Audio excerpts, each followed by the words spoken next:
let's say you had to name the single most beloved program on the internet. Which one are we going with? Is it going to be WinRAR? Maybe a Winamp? It really whips the llama's ass? Or are you thinking maybe something, hear me out, a little more cone-shaped? Turns out there's a big reason why VLC is still popular 25 years after its release. Not only does it come ready to run any video on installation, but as I've told you before in my other videos, it also functions as a free cable box and an ad-free YouTube player. I mean, it's basically the Superman of open source programs, which is why it's relied on by so many people. But over the last few weeks, load times for VLC have started to absolutely balloon, and all that public favor kind of starting to dry up. And now we've got some people who have started turning on our beloved cone heads. But VLC is not taking that lying down. They are striking back not just at doubters, but at the real culprit, which is apparently Microsoft. Yeah, that's right. The PC people are trying to cripple yet another beloved program on the internet, because this isn't the first time that a quote accident like this has happened. And it's kind of starting to look a little suspicious. Now listen, I know that most of you don't need me to tell you how bad Windows is on even on a clean install, but stick with me here because this is fairly nuts. Now, Microsoft's browser Edge is filled with unnecessary, clunky features, and Copilot is forced into almost everything. Oh, by the way, it also pumps user data back into Microsoft, and I guess at this point exists solely as a tool to download a more functional browser, ideally one that doesn't run on Chromium. Even Notepad has its own issues. Even though Microsoft has walked back Copilot's visible presence in Notepad, it's still present beneath the surface. That's why most coders have turned to Notepad++, which is feature-rich without being bogged down by, I don't know, AI slop. Meanwhile, 7-Zip and WinRAR exist to extract files faster than Microsoft's native extraction tool. OBS has made recording videos like the one that I'm making right now possible for years, while Windows' native snipping tool has only recently earned that capability. It also has far less customization and balancing than OBS. And of course, VLC does what Windows Media Player can't, supporting a whole chunk of video formats and codecs such as MKV, FLV, and non-standard MP4 and MOV formats. Now, the point is, Windows just doesn't function until you download at least 5 programs to make it work. And a lot of those programs are open source. You know, they're built by volunteers in it for the love of the freaking game rather than the dollar signs. VLC is one of the biggest examples of that. In fact, VLC's creator has gone on the record saying that he turned down money in favor of keeping the video player as is. To be honest, we've been offered some insane amount of money to do bad stuff around VLC, like shipping toolbars at the same time of the installer of VLC, or installing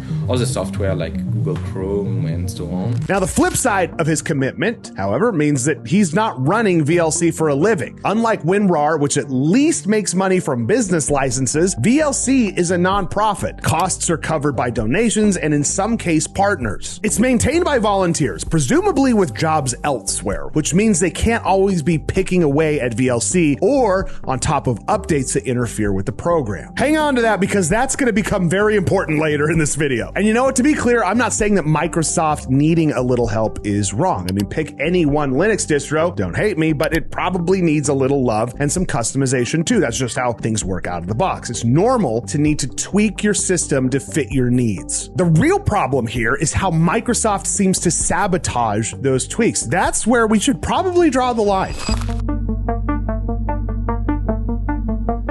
Despite the fact that programs like VLC and uBlock are what keep Windows usable, Microsoft seems to keep finding ways to ruin them. Ad-bloated Edge is on the verge of killing uBlock as it phases out Manifest v2, and if you even think about switching away, you should probably get ready for the endless nag cycle. By the way, same thing goes for OneDrive and Bing. They send endless pop-ups reminding you of how crucial their functions are after you switch to Firefox or DuckDuckGo. And now, Microsoft seems to have their sights set on VLC. And here's how the whole thing went down. People started pointing out ballooning load times when opening MP3s with VLC. Numbers, by the way, were reported as high as 33 seconds to open a file. This is a killer considering just how fast speeds usually are with VLC. Now, the good news was that that issue was limited to MP3 files. And in a world where most people just stream their music, I gotta wonder how many people really ran into the issue. But regardless, one guy in particular wasn't very happy. VLC, Mr. Jonathan Blow, this guy right here, the game dev behind Braid and The Witness, he announced he was ditching VLC for Microsoft's media player and then used the moment to declare that a big chunk of open source software is in a, quote, embarrassing place. That's when VLC stepped in to set the record straight. Turns out, according to VLC, a recent Windows update had Windows Defender quarantining their plugin cache, which makes sense, really, because nothing is more threatening than big, scary codecs. Quick asterisk here. Nobody has fully pinned down the exact mechanism yet, not VLC and definitely not Microsoft, but VLC's own devs found that the slowdown follows Windows Defender around whether the cache is healthy or not. So whatever the fine print ends up being on this, Defender is in the middle of the crime scene and definitely had something to do with this. Sounds kind of familiar, doesn't it? Well, of course it does, and VLC thought so too. They weren't so convinced that this was a simple mistake on Microsoft's part, throwing in some heavy quotation marks when they described the so-called bug over on Twitter. Now, the issue wasn't even limited to VLC. The creator of Paint.net reported a very similar issue, saying that while the program itself doesn't use plugins, users are able to install them, and some users install a lot. Every now and again, Windows Defender will rescan those files, and like with VLC, the load times end up exploding. This also isn't the first time that Windows Defender has targeted VLC either. People have reported the same slow load times as far back as 2019, with users later reporting a similar fix to the one that I'm going to talk about later. But despite being able to point to Windows Defender being the culprit, that explanation apparently wasn't enough for our friend over here, Mr. Jonathan Blow. And in fact, his take was that developers should fix issues even when somebody else causes them. He pointed to the time he patched Braid because AMD shipped a broken graphics driver. And listen, I get it. Respect to fixing your own game. But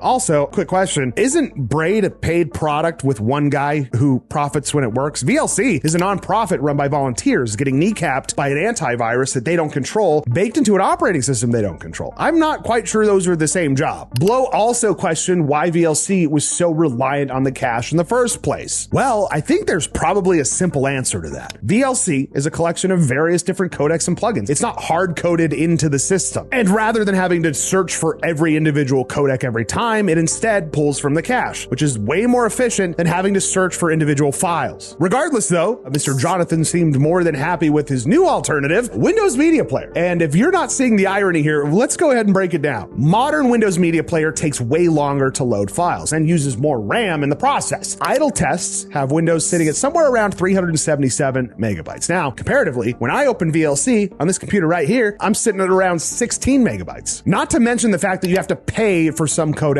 on Windows. Yes, those are the same ones that VLC includes for free, so you can see why it might be valuable to use VLC. But listen, let's put aside the numbers. One thing is absolutely for sure. For Mr. Jonathan Blow over there, 25 years of goodwill of doing what Windows couldn't was immediately snapped. Listen, Blow is back in the Windows ecosystem, and it feels like that might be, let me think for a second here. He might be doing exactly what Microsoft wanted. But hey, listen, Windows implementing some new crap isn't really anything new. If you want to figure out how to fix what they break, just like I'm about to show you, make sure that you hit subscribe down below. It's free, easy, and if you decide it's no longer what you want, I'm not going to nag you to come back with 3 pop-ups. So, yeah, click the button. Thanks.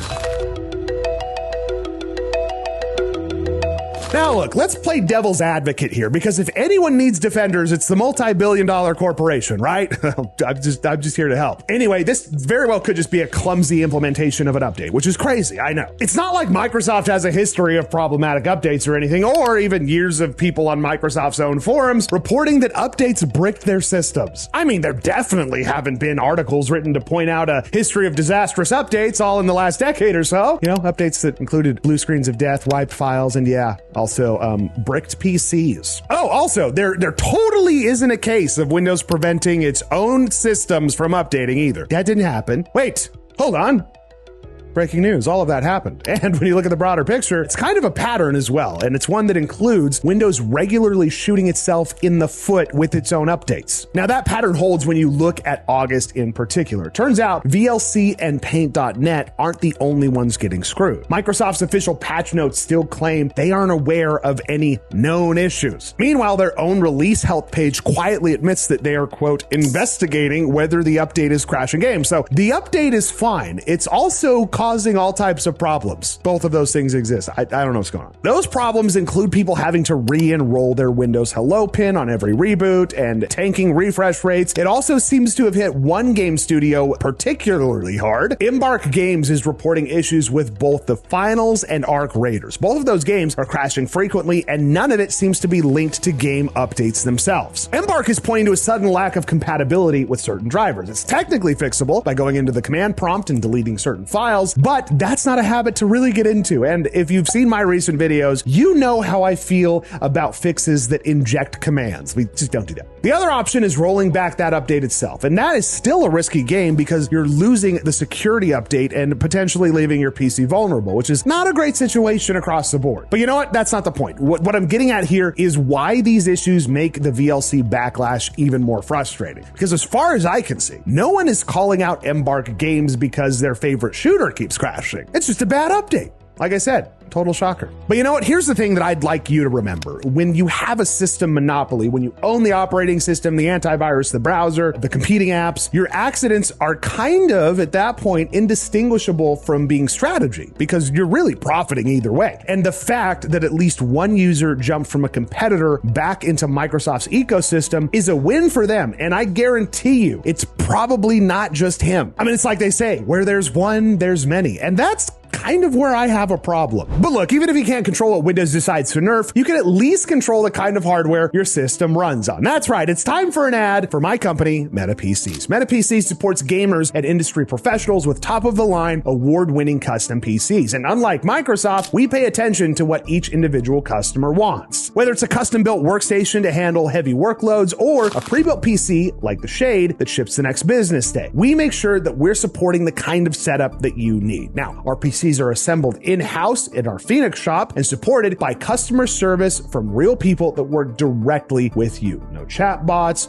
or endless support trees that don't get you to a real person. And by the way, I'd like to mention that support lasts for a lifetime without the extra costs, thanks to our lifetime support guarantee. If you're ready to game, we're here to help. Head to metapcs.com to get started on your new PC today. Now, the good news here is that there are workarounds for a lot of things Windows is messing up. And unlike the Embark fix, they don't involve throwing commands into your system. They're actually nowhere near that complicated. And since Edge is killing uBlock, you can avoid the bloat by downloading, Firefox, something else. The Firefox in particular has promised to keep supporting uBlock. So if you really want to stick with Chromium, move to something like Opera maybe, which has pledged to maintain support for Manifest v2. And as for fixing VLC, well, that's pretty easy too. Just type VLC into the Windows search bar, then hit Reset Preferences and Cache. And while you're in there, go ahead and whitelist your other open source or otherwise free programs. You know, just to make sure Windows Defender doesn't get any ideas. And when something does break, check with the creators of whatever program they're using. While a lot of these guys are volunteers with only so much time on their hands, they're generally pretty good at keeping people in the loop on issues and fixes. And most importantly, whatever you do, don't immediately start throwing blame around when something goes a little bit screwy, especially when it comes on the heels of a Windows update. Because in the end, it's the least you can do for people who are making PCs usable. Thanks for watching. We'll see you next time.